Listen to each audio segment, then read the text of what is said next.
of the Pointy End. I'm Keith Sutherland. Today my guest is Senator Bridget McKenzie, Senator of Victoria and the National Senator, of course. Welcome. Great to be back, Keith. It's been a while, so lots of stuff has happened over the last few weeks. Been a big year. Yes, particularly with the Nationals, and we'll come to that.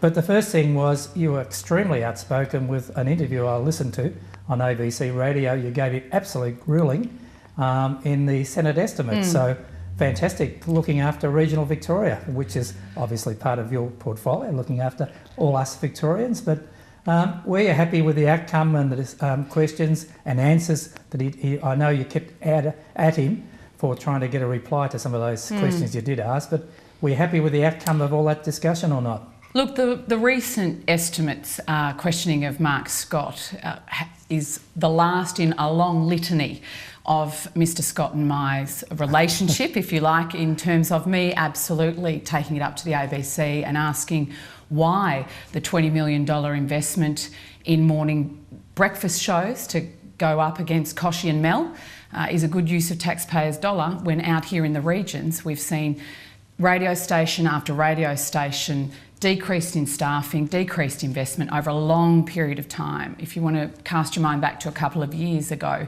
the consolidation of ABC staff out of Perth, out of South Australia, out of Tasmania, all to Ultimo in Sydney. I mean, we had a situation where the majority of the ABC board is from Sydney. So I think when you start to have an organisation that becomes overly focused on ratings, overly focused on what urban viewers want to see from their public broadcaster, you forget actually what you're set up to do in the first place, which was to provide a public service to Australians. And for those of us out in the regions, sometimes the ABC is the only provider of news, entertainment and current affairs. And so it's very important that it remains focused on its mandate. I couldn't agree more with what you're saying, but it also seems to be across the board because we've seen what's happening with WIN TV. Now the news is going to be done out of Wollongong. You've seen the deterioration of 10 and Prime in regional Victoria, regional Australia. So it's across the board. And unfortunately, what you're saying is right. It's really people rely on radio, particularly in these regional and country areas, and it's just diminishing as we talk. And I guess that what you're saying is that we have got ABC 24, but that's a repetitive news service. And once you've seen the first hour, you know what the next 2 and 3 hours are. And yeah, to go up against Kochie is crazy, of course. Well, absolutely. And when you look at what our rural reporters are paid, and you compare that with Tony Jones, even if you compare it with, you know, the urban radio broadcasters, it's out of whack, completely out of whack for a public service broadcaster. We're not in the business, we shouldn't be in the business with taxpayers' dollars in creating celebrity. We should actually be about providing an efficient and effective service for taxpayers. And I think the ABC has got it completely out of whack, and I'm hoping that my new bill that I've just introduced into the Senate at the last sitting will help to address that deficit. Well, maybe with Mark Scott going and Michelle Guthrie, if she's a new appointment and you're not going to confirm or deny. So it sounds like that she's got a lot of experience and would be ideal to take over, and hopefully you can take up the gauntlet with her. Anyway, moving on, and thanks for looking after regional Australia and Victoria, of course. Also, I noticed the article you had in the Bendigo Weekly on the ice a scourge, and it really is a problem. And on this program, we've had several people, police, nurses, people at the front end of the ice scourge, and you're obviously travelling lots of Victoria, and you see it, country towns, devastation, families devastated by the whole scourge. What can we really do? Because it's a never-ending problem, putting lots of money into it, but it just doesn't seem to go away, and it probably won't.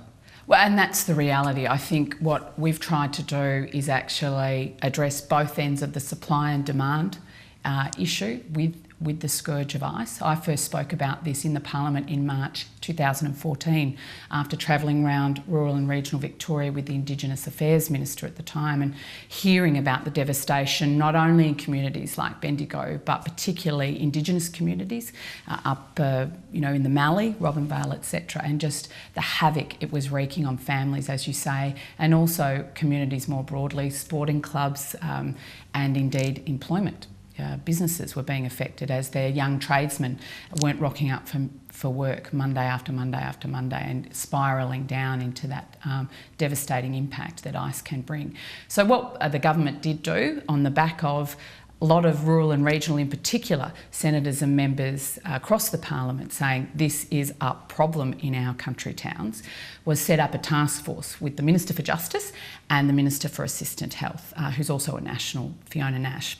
Came together, set up a task force. That task force reported 38 recommendations, and we have provided over $300 million to address those 38 recommendations. And so there's a whole suite of initiatives, because you're right, Keith, we've got to find something that works, and this is an incredibly challenging problem for all our communities. So in some of the evidence to the task force, it was very localised solutions that were able to make a difference in particular communities.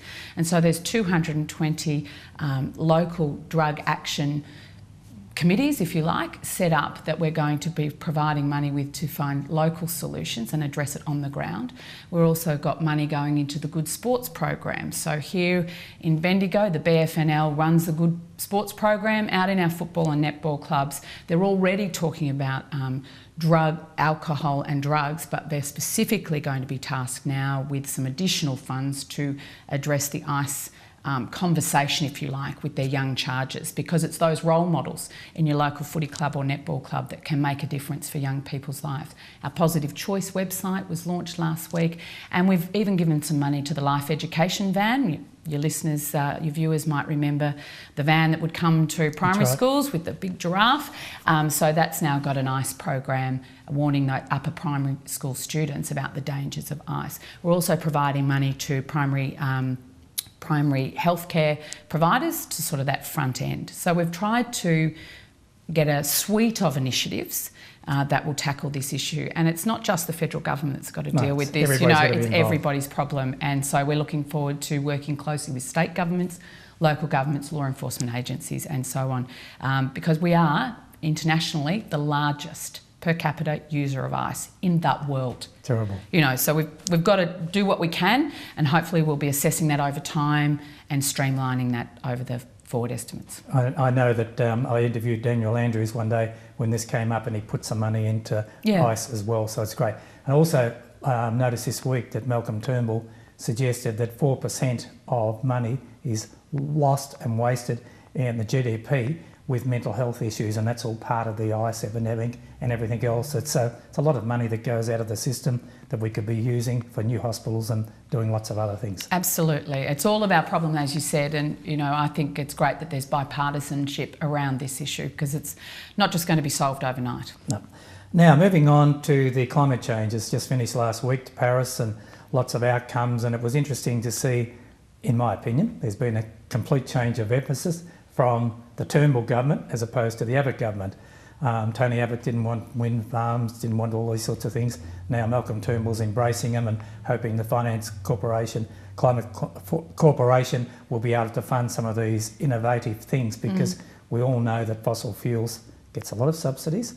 We can't rely on coal, even though I know that Dennis and I argue over coal. Well, we're going to have to, Keith, unless we're going to go get the candles out. I know, but we have to work to a timeline where we have to phase it out, because I've been to Germany this year and you see all the wind farms everywhere. It's a long way off, of course, to get to that with wind and solar. We also see nuclear power, Keith. It's emission-free. It is, and I, for one, I don't say I'm against it. I worry, of course, when you see Fukushima, and you look at all these other things. So it is something, and we've got an abundance of uranium in this country. So it's got to be part of a suite. And I know Ziggy Waskowski has looked at it and said, well, this is something that we should be doing. And I think, the work that Jay Weatherall's doing in South Australia and Senator Sean Edwards, and that's great that he's having the Royal Commission talk about it. Yeah, absolutely. So it is a talking point. Now, coming back... Paris. Yes, Paris. Paris was wonderful. We'll always have Paris. Great city. Now, great outcomes out of that worldwide, but how is it really going to affect Australia? I know that we went in a terrible situation because we were in the bottom three of countries where our climate change performance is down the bottom. We've got to improve it. And I'm picking the statistics, of course, and parts thereof. Yes, you are. How are we going to embrace it? Because, as I said, The philosophy of the Abbott government to the Turnbull government is different, but they're still the same policies. So how do we start to embrace some of the outcomes that came from Paris? Well, I think we were really clear with the targets we were taking into Paris, and that is 28%. 26, 28%? 26, 28% on 2000 levels by 2030. I think it's an achievable target. I mean, it's all very well to aspire to something greater. I know, because they've had but I'm interested in actually achieving the outcome, and I know our government is as well. And we took that target to Paris, and we've signed up to deliver on that. And I'm confident that technology will allow us to actually reach that target in spades. I know the rural communities very, very excited about the contribution they can make to decreasing carbon emissions and the opportunities that soil sequestration offers them, in addition to a range of other initiatives around the climate change agenda. So I'm confident that our rhetoric will meet our actions, and that we will have very confidently reached the target that we've set ourselves. Now, saying that the rhetoric will meet the targets, I noticed an interview on News 24 2 days ago with Greg Hunt saying that by 2017 we'll be able to buy permits. Does that mean that direct action is not going to cut it, is not going to make the targets we're achieving? So we have to go and buy international permits to be able to achieve our target. That was the inference he was really saying. Yes, by 2017, legislation worldwide will be, we can buy all these permits. That really defeats what we're trying to do here. Well, not at all. I think it adds to it. I think it's part of the suite of arrangements that Australian businesses, Australian governments, Australian individuals can all actually put our shoulder to the wheel to address the climate change challenge. And being able to buy permits on the international market is one of the options that will be available to all of us over time. That's opting out our but that's actually not backing away from the direct action policy. I mean, I think Turnbull has been very, very clear that we're not backing away from the direct action policy, that it will form the basis for our action on climate change. Even in his own words some years ago, it was never going to work. So he's at a change of heart because he still wants to maintain. Well, we all learn and grow, Keith, and I think, we need to be open, as the Prime Minister says. We need to be flexible and adaptable and agile, and not to be afraid of risk, not to be afraid of learning new things and changing our mind. And I think that is a key difference between maybe the former coalition government and our current coalition government, is that the acceptance that things can change, and leadership requires the ability to change with changing circumstances. And I think the Prime Minister has been really clear about how our government's going to deal with climate change and the challenges it presents. Coming back to the National Party and Barnaby Joyce, because on social media, as you know, I'm a social media freak, and I watch a lot of the... early adopter, not freak. And watched a lot of the to and froing on Facebook and Twitter, etc., with Barnaby's support of coal mines and, of course, the farmers against encroaching on their prime farmlands. How does the Nationals really equate the two, farmland and creating huge, big coal mines? When you say huge, big coal mines, we think lots of jobs in regional Australia. But we'll leave the semantics aside. Please do. The Nationals are absolutely, unequivocally 100% behind Australia's farmers' right to farm. And I think we've been really, really clear in numerous Senate inquiries into coal seam gas development about farmers' right to veto, that coal seam gas, or indeed all mining companies, should make a contribution back to the communities in which they set up their production. If you're looking at coal seam gas or shale gas or unconventional gas, development within regional Victoria, there are some opportunities, not for coal seam gas, but in shale gas, that the current state government has just completed an inquiry into. And if you look at the Victorian National stance, they very much, I think they came out in February this year, saying landowners should have a right to veto. So I don't know what all the fuss is about. I don't see it as mutually exclusive. And I also think that there are many communities and indeed landowners, if it is done appropriately, and I think Santos in its current form has got some really great examples of working with landowners and working with community to actually come up with a development option that is in everybody's interest. But at the end of the day, it's got to be up to the landowner to say yes or no to that. Couldn't agree more. Now, finally, as I said at the start, it's been a tumultuous time with Ian McFarlane. Now, the proposed defection from Liberals to the Nationals, he's left out in a bit of a limb there, and to my way of thinking, Warren Truss and Barnaby Joyce have probably got a bit of egg on their face because they encouraged it, never told their coalition partner that this was happening. Now, the party in Queensland has seen fit to say no, for the sake of unity, voted 14-12 against having him join the Nationals. Obviously, where does that leave Ian McFarlane? He's no longer a National. Liberals don't want him back, so what happens? It just seems to me that someone along the line has made a big mistake, whether it's Ian or whether it was the two National Party leaders, have sort of got it wrong. What's your opinion? What's my opinion? I think Ian McFarlane would have made a fantastic contribution to our federal party room. He was a great minister. He's a minister, man of experience, a lauded cabinet minister, and indeed of a regional background. So I think he would have fitted in very, very nicely into the Nationals' federal party room. In terms of some of the facts as you state them, I would disagree with a few of them, and that was that, Ian McFarlane was very clear in his approach to the Nationals. It wasn't about the Nationals out there touting for business, if you like. And I don't think our party is ever going to say no to anybody who wants to join our happy band. I mean, I think that's just ridiculous.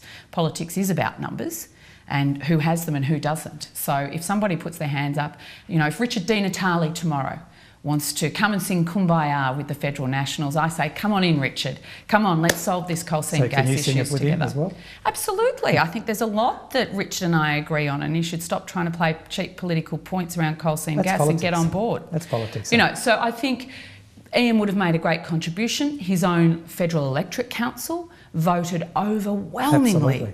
to say they didn't have a problem with it. And so I think that's where the state executive of the LNP in Queensland needs to think about how they treat their membership. Coming back to the final point on this one was that obviously the Nats saw this as an opportunity to get an extra person in Cabinet, and after listening to your debate with Mark Scott, you'd be ideal for Communications Minister, because they need more ladies in the Cabinet and they need more rural representation, so you'd be ideal if you could get an extra number. So I'm pushing forward you to be Communications Minister Keith. in a future government. But surely that's got something to do with the fact that Ian McFarlane and of course the two Nationals leader would like to have an extra representation. Surely that's got to come into their play and their thinking with trying to encourage, and you said it was the other way, but encourage Ian to come over to the Nationals to get an extra position. Well, as we said earlier, politics is about numbers. If we had, 6 more coalition senators, we wouldn't have to have the types of negotiations we're having to have currently with the Senate. So I think any political party would be foolhardy not to welcome more numbers and therefore more influence in the political process. Well, Bridget, as always, it's great talking to you. Thank you for appearing on the Pointy End today. I wish you, your family, all the best for Christmas, and I really love our debates and discussions, so look forward to it again in the new year and see where the Nationals are going and after their tumultuous couple of weeks. Absolutely, thanks, and same to you and yours. Thank you.